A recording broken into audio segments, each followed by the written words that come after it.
প্রচণ্ড গরমে বরিশালে স্কুল খোলা থাকলেও উপস্থিতি কম।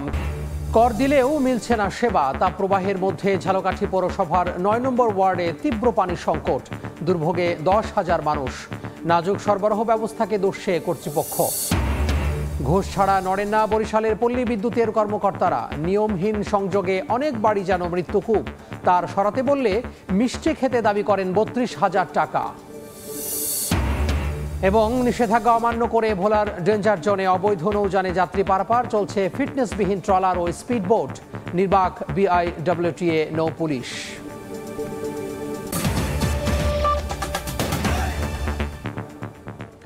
আমন্ত্রণ সময় সংবাদের নিয়মিত আয়োজন। বিভাগীয় সময়ে থাকছি সপ্তাহের ৭ দিন ভিন্ন ভিন্ন বিভাগের সংবাদ নিয়ে। আজ বরিশাল বিভাগ, সঙ্গে আছি আমি তোহা খান তামিম। তীব্র তাপপ্রবাহের মধ্যেও খোলা রয়েছে বরিশাল বিভাগের শিক্ষা প্রতিষ্ঠান। প্রচণ্ড গরমে অসুস্থ হয়ে পড়েছেন ৪ শিক্ষার্থী। বরিশাল নগরীর জগদীশ সারস্বত বালিকা বিদ্যালয়ে ৩ জন ও ব্রজমোহন বিদ্যালয়ে ১ জন শিক্ষার্থী শ্রেণীকক্ষে অসুস্থ হয়ে পড়ে। তাদের প্রাথমিক চিকিৎসা দিয়ে দ্রুত বাসায় পাঠানো হয়। সকাল ১০টা থেকে বিকেল ৪টা পর্যন্ত স্কুল খোলা না রেখে সকাল ৭টা থেকে বেলা ১১টা পর্যন্ত খোলা রাখার দাবি জানান শিক্ষকরা। এতে কিছুটা হলেও গরমে কষ্ট কম হবে। তবে পুরোপুরি শিক্ষা প্রতিষ্ঠান বন্ধ রাখার দাবি জানান শিক্ষার্থী ও অভিভাবকরা।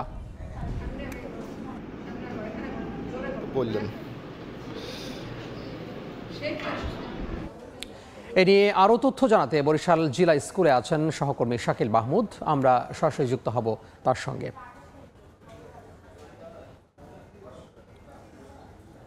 দেখুন, তীব্র গরমে কিন্তু অতিষ্ঠ হয়ে উঠেছে বরিশালের জনজীবন। স্থানীয় আবহাওয়া অধিদপ্তর যেটা আমাদেরকে জানিয়েছে যে আজকে দুপুরে ১টায় তারা বরিশালের সর্বোচ্চ তাপমাত্রা রেকর্ড করেছে ৩৭.৩ ডিগ্রি সেলসিয়াস।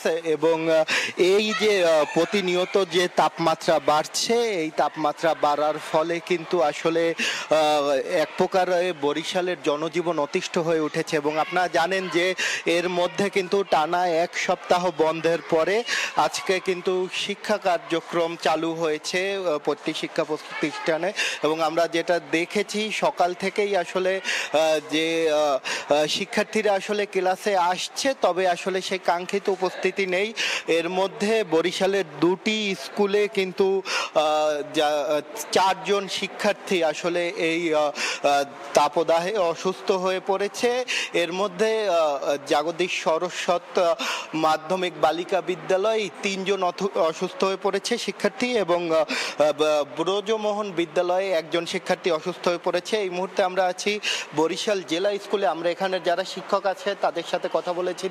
শিক্ষকরা যেটা আমাদেরকে জানিয়েছে যে একে তো গরম, তার উপরে আসলে এই শিশু যারা আছে তাদের একেবারে ৪টা ৫টা পর্যন্ত বিকেল পর্যন্ত যে ক্লাস, এতে আসলে তারাও যেমন গরমে দিশেহারা হয়ে পড়ছে, পাশাপাশি শিক্ষার্থীরাও দিশেহারা হয়ে পড়ছে কিন্তু গরমে। শিক্ষকরা আমাদেরকে সেটাই জানিয়েছে। এবং শিক্ষার্থী এবং অভিভাবকদের সাথে কথা বলেছি, তারা যেটা আমাদেরকে জানিয়েছে যে যেহেতু এরই মধ্যে 5টি জেলায় কিন্তু আসলে রাজধানী সহ যে শিক্ষা প্রতিষ্ঠানগুলো যে বন্ধ করা হয়েছে, বরিশালেও যাতে শিক্ষা প্রতিষ্ঠানগুলো বন্ধ করা হয় এমন দাবি কিন্তু জানিয়েছেন শিক্ষার্থী এবং তাদের অভিভাবকরা। এবং আমরা স্বাস্থ্য বিভাগের সাথে কথা বলছিলাম। স্বাস্থ্য বিভাগ যেটা জানিয়েছে যে হাসপাতালের অবস্থাও কিন্তু আসলে ভয়াবহ। এরই মধ্যে কিন্তু ডায়রিয়া, নিউমোনিয়া সহ বিভিন্ন রোগে আক্রান্ত হয়ে প্রায় বরিশাল বিভাগের 6টি জেলার বিভিন্ন হাসপাতালে 500-র অধিক কিন্তু রোগী ভর্তি হয়েছে বলে জানিয়েছে স্বাস্থ্য বিভাগ। এবং সবাইকে আসলে সচেতন হবার, এই তাপদাহ মোকাবেলায় সবাইকে সচেতন থাকার আহ্বান জানিয়েছে চিকিৎসকরা। এই ছিল বরিশাল থেকে আমার কাছে থাকা সবশেষ। বরিশাল জেলা স্কুল থেকে যুক্ত হয়েছিলেন সহকর্মী শাকিল মাহমুদ। চলমান তাপপ্রবাহের মধ্যে ঝালকাঠি পৌরসভার ৯ নম্বর ওয়ার্ডে দেখা দিয়েছে তীব্র পানি সংকট। দিনের বেশিরভাগ সময় মিলছে না পৌরসভার সরবরাহকৃত পানি। পাম্প নষ্ট ও নাজুক সরবরাহকে ব্যবস্থাকে দোষে কর্তৃপক্ষ। পলাশায়ের পাঠানো তথ্য, শামীম হোসেনের ছবি নিয়ে রিপোর্ট। পানির জন্য দীর্ঘ লাইন, গরমের মধ্যে বিভিন্ন পাত্র নিয়ে এলাকাবাসী অপেক্ষা করলেও পানি পড়ছে খুবই ধীর গতিতে। গত ১ বছর ধরে তীব্র পানির সংকট দেখা দিয়েছে ঝালকাঠি পৌরসভার ৯ নম্বর ওয়ার্ডে। চলমান তাপপ্রবাহে এই সংকট আরও বেড়েছে। স্থানীয়রা জানান, নিয়মিত বিল পরিশোধ করা হলেও মিলছে না ২৪ ঘন্টা নিরবচ্ছিন্ন পানি সরবরাহের সুবিধা। মানে কোনো কেয়ার করে না আমাকে দিক। নামাজ পড়ার সময় পানি পাই না, উজু করতে পারি না। ঘরে জীবন নতুন সব নদীতে যাওয়া লাগে। সরু পাইপ এবং কয়েকটি পাম্প নষ্ট হয়ে যাওয়ায় সংকট সৃষ্টি হয়েছে বলে জানিয়েছে কর্তৃপক্ষ।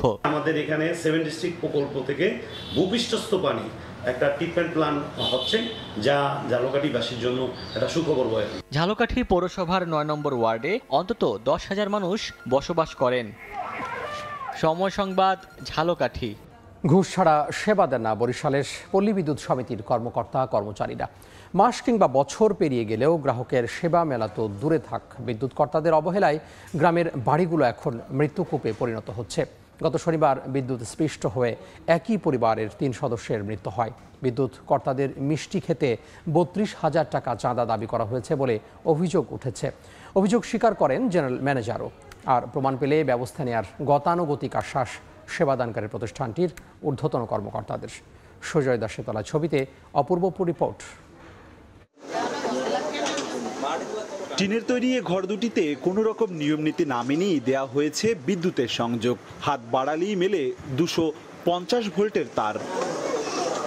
এটি বরিশালের বাকেরগঞ্জ উপজেলার নিয়ামতি ইউনিয়নের মোল্লাবাড়িতে। বাসিন্দারা জানান, পল্লী বিদ্যুৎ অফিসে গত 5 বছর যাবৎ ধর্ণা দিলেও সমাধান তো দূরে থাক, বিদ্যুৎ কর্তাদের মিষ্টি খেতে ৩২,০০০ টাকা চাঁদা দাবি করেন বলে অভিযোগ। আমার সামনে এই যে তারটা দেখেন, তো আমাকে ভয় লাগিয়ে গেছে। আমরা কেমনে বাইলে এই ঘরটা আমরা কিভাবে থাকবো? আমাদের জানলার পাশে দাঁড়াইলে আমার হাতে বা মাথায় বাজে। বারবার অবজেকশন দেওয়ার পর আমাদের কথা শুনে না, সর্বশেষ ৩২,০০০ টাকা তারা দাবি করছে।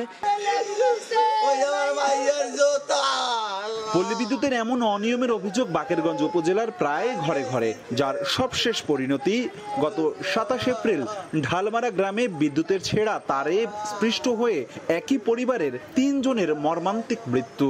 তারা ঘর দুয়ার সেফ না করিয়া পারলে টিনের উপর দিয়ে লাইন লই যায়, কিন্তু তার হেরা কোনো সময় উঁচায় উড়াইবে না। টাকা ছাড়া তারা কোনো কিছু বোঝে না। টাকা দিলে তারা আসবে, টাকা না দিলে আসবে না। একাধিক অনিয়ম অভিযোগ পেয়েছেন বলে স্বীকার করেন খোদ জেনারেল ম্যানেজার। টাকা নেওয়ার ব্যাপারটা একটু প্রমাণ সাপেক্ষ, একটু যদি আমাকে প্রমাণক সহ উপস্থাপন করে তাহলে অবশ্যই ব্যবস্থা নিব। বরিশাল জেলার 10টি উপজেলা নিয়ে বর্তমানে 2টি পল্লী বিদ্যুৎ সমিতি। এর মধ্যে পল্লী বিদ্যুৎ সমিতি 1-এ 3,40,000 গ্রাহক, পল্লী বিদ্যুৎ সমিতি 2-তে গ্রাহক আছে 2,84,140 জন। অপূর্ব অপু, সময় সংবাদ, বরিশাল। বিভাগীয় সময়ে আরও থাকছে। পানির সঙ্গে লবণ ও অ্যাসিটিক অ্যাসিড মেশালে ফল সবজি সতেজ থাকবে 1 বছর। বরিশাল কৃষি গবেষণা ইনস্টিটিউটের গবেষণা। নতুন উদ্যোক্তাদের প্রশিক্ষণ চলছে। সরকারের নিষেধাজ্ঞা অমান্য করে ভোলার মেঘনা নদীর ডেঞ্জার জোনে চলছে অবৈধ নৌযানে যাত্রী পারাপার। ফিটনেসবিহীন ছোট ট্রলার ও স্পিড বোর্ডে প্রতিদিন ঝুঁকি নিয়ে চলাচল করছেন হাজারো যাত্রী। এমনকি সব জানা সত্ত্বেও নির্বাক নিয়ন্ত্রণকারী সংস্থা BIWTA ও নৌপুলিশ। চলমান কালবৈশাখীর মৌসুমে এসব নৌযান নিয়ন্ত্রণে আনার দাবি এলাকাবাসীর। উৎপল দেবনাথের ছবিতে নাসিরউদ্দিন লিটনের রিপোর্ট। মনপুরা থেকে শতাধিক যাত্রী নিয়ে উত্তাল মেঘনা পাড়ি দিয়ে তজুমুদ্দিন ঘাটে আসে ছোট একটি ট্রলার। অথচ ওই রুটে BIWTA এর একটি সি ট্রাক বরাদ্দ থাকলেও গত 6 মাস ধরে তা বন্ধ। একই অবস্থা ইলিশা লক্ষ্মীপুর নৌ রুটে। ওই রুটে সি ট্রাক ও ফেরি থাকলেও স্থানীয় ট্রলার ও স্পিডবোট ব্যবসায়ীরা ঝুঁকিপূর্ণ পারাপারের সিন্ডিকেট গড়ে তুলেছেন। 15 মার্চ থেকে 15 অক্টোবর পর্যন্ত 8 মাস ভোলার ইলিশা থেকে সাগর মোহনা পর্যন্ত 110 কিলোমিটার ডেঞ্জার জোন হিসাবে চিহ্নিত করে সি সার্ভে ছাড়া অন্য সব নৌযান চলাচলে নিষেধাজ্ঞা জারি করেছে সরকার। তবে এই নিষেধাজ্ঞা বাস্তবায়নে নেই কোনো তদারকি। যাত্রীরা জানান, বিকল্প যান না থাকায় বাধ্য হয়ে এসব হালকা ও ফিটনেসবিহীন নৌযানে করে উত্তাল নদী পার হচ্ছেন তারা। দিতে হচ্ছে অতিরিক্ত ভাড়াও। পানির মধ্যে, এটা আসলে আমার মনে হয় তেমন একটা নিরাপদ না। যে কোনো সময় দুর্ঘটনা ঘটতে পারে, রকমভাবে যাতায়াত কোনো যোগ্যই না। মানুষ একজনের উপরে একজন পড়তেছে, মানুষের যান জীবনে অনেকটা রিস্ক নিয়েই মানুষ পারাপার করছে। নিয়ন্ত্রণের দায়িত্বে থাকা নৌ পুলিশ ও বিআইডব্লিউটি এর কর্মকর্তাদের উপস্থিতিতেই চলছে এসব অবৈধ নৌযান। তবে সিন্ডিকেটের বিরুদ্ধে আইনগত ব্যবস্থা নেওয়ার আশ্বাস জেলা প্রশাসকের। যারা এই ধরনের ব্যবসার সাথে জড়িত রয়েছে তাদের অপতৎপরতাকে আমরা মেনে নিতে চাই না। মনিটরিং কার্যক্রম এবং মোবাইল কোর্ট এবং আইন শৃঙ্খলা রক্ষাকারী বাহিনীর তৎপরতা চলতে থাকবে। ভোলার ইলিশা মধু চৌধুরীর হাট, দৌলত খান আলেকজান্ডার, হাকিম উদ্দিন আলেকজান্ডার, তজুমুদ্দিন মনপুরা, চরফেশন মনপুরা ও মনপুরা নোয়াখালী সহ 15টি রুটে অবৈধ ট্রলার ও স্পিডবোট চলাচল করে। নাসির উদ্দিন লিটন, সময় সংবাদ, ভোলা। ঝালকাঠিতে মাধ্যমিক ও উচ্চ মাধ্যমিক পর্যায়ে 45তম বিজ্ঞান ও প্রযুক্তি মেলা অনুষ্ঠিত হয়েছে। ঝালকাঠি সরকারি উচ্চ বিদ্যালয়ের হলরুমে দিনব্যাপী এই মেলার আয়োজন করা হয়। মেলায় 23টি স্টলে স্কুল, কলেজ ও মাদ্রাসার শিক্ষার্থীরা নিজেদের তৈরি নানা উদ্ভাবনের প্রদর্শনী করেন। পাশাপাশি আয়োজন করা হয় শিক্ষার্থীদের জন্য বিজ্ঞানভিত্তিক কুইজ, বিতর্ক, রচনা প্রতিযোগিতার। বিকেলে মেলা শেষে বিজয়ীদের মাঝে পুরস্কার বিতরণ করা হবে। পানির সঙ্গে লবণ, কেএমএস ও অ্যাসিটিক অ্যাসিড মিশিয়ে তার ভেতর মৌসুমি সবজি ও ফল রেখে দিলেই সংরক্ষিত থাকবে বছরের পর বছর। পাশাপাশি তা দিয়ে বানানো যাবে নানা মুখরোচক খাবারও। সম্প্রতি গবেষণার মাধ্যমে ফল ও সবজি সংরক্ষণে সফলতা পাওয়ার পর বেকার যুব সমাজের মাঝে প্রশিক্ষণের মাধ্যমে তা ছড়িয়ে দিচ্ছে কৃষি গবেষণা ইনস্টিটিউট। গবেষকরা বলছেন, ফল ও সবজি সংরক্ষণের প্রশিক্ষণ শেষে নতুন উদ্যোক্তা গড়ে উঠবে বলেও আশা তাদের। সুজয় দাসের তোলা ছবিতে শাকিল মাহমুদের রিপোর্ট। টমেটো, গাজর, আমড়া অথবা কাঁচা আমসহ বিভিন্ন পচনশীল ফল কিভাবে বছর ধরে সংরক্ষণ করা যায় সেই প্রশিক্ষণ চলছে বরিশালের কৃষি গবেষণা ইনস্টিটিউটে। প্রশিক্ষক ও গবেষকরা জানান, 100 গ্রাম লবণ, 10 মিলিলিটার অ্যাসিটিক অ্যাসিড, 900 গ্রাম পানি ও 1 গ্রাম কেএমএস মিশিয়ে একটি মিশ্রণ তৈরি করে 1 কেজি সমপরিমাণ যে কোনো ফল অথবা সবজির সাথে মেশালে 1 বছরের জন্য তা সংরক্ষণ করা সম্ভব। আমরা 1 বছরের অধিকার সংগ্রহ করতে পারি এবং এটা দিয়ে পরবর্তীতে আমরা বিভিন্ন প্রকার পণ্য তৈরি করতে পারি। কর্মকর্তারা জানান, তরুণ প্রজন্মকে ব্যবসায়ী বান্ধব করে গড়ে তুলতে এমন প্রশিক্ষণের আয়োজন করেছেন তারা। এই প্রশিক্ষণের মাধ্যমে প্রশিক্ষক তাদের অবহিত করতে পারি বা উদ্যোক্তা তৈরি করতে পারি। বর্তমানে বরিশাল বিভাগের 6টি জেলার কৃষি গবেষণা ইনস্টিটিউটের ফল ও সবজির সংগ্রহোত্তর ব্যবস্থাপনা বিষয়ক প্রশিক্ষণে প্রায় 5000-এর বেশি বেকার তরুণ তরুণী প্রশিক্ষণ নিচ্ছে। শাকিল মাহমুদ, সময় সংবাদ, বরিশাল। বিভাগীয় সময়ের শীর্ষ সংবাদগুলো জানিয়ে দিব আরও একবার। প্রচণ্ড গরমে বরিশালে স্কুল খোলা থাকলেও উপস্থিতি কম। কর দিলেও মিলছে না সেবা। তাপপ্রবাহের মধ্যে ঝালকাঠি পৌরসভার 9 নম্বর ওয়ার্ডে তীব্র পানি সংকট। দুর্ভোগে 10,000 মানুষ। নাজুক সরবরাহ ব্যবস্থাকে দুষছে কর্তৃপক্ষ। এবং ঘুষ ছাড়া নড়ে না বরিশালের পল্লী বিদ্যুতের কর্মকর্তারা। নিয়মহীন সংযোগে অনেক বাড়ি যেন মৃত্যুকূপ। তার সরাতে বললে মিষ্টি খেতে দাবি করেন 32,000 টাকা। এই ছিল বিভাগীয় সময়। আগামীকাল থাকবো রংপুর বিভাগের আয়োজন নিয়ে। এরপর আন্তর্জাতিক সময় নিয়ে সঙ্গে থাকবেন সহকর্মী মার্জিয়া শ্রেয়া। ধন্যবাদ তামিম। আন্তর্জাতিক সময় নিয়ে ফিরছি কিছুক্ষণ পর, সঙ্গেই থাকুন সময়ের।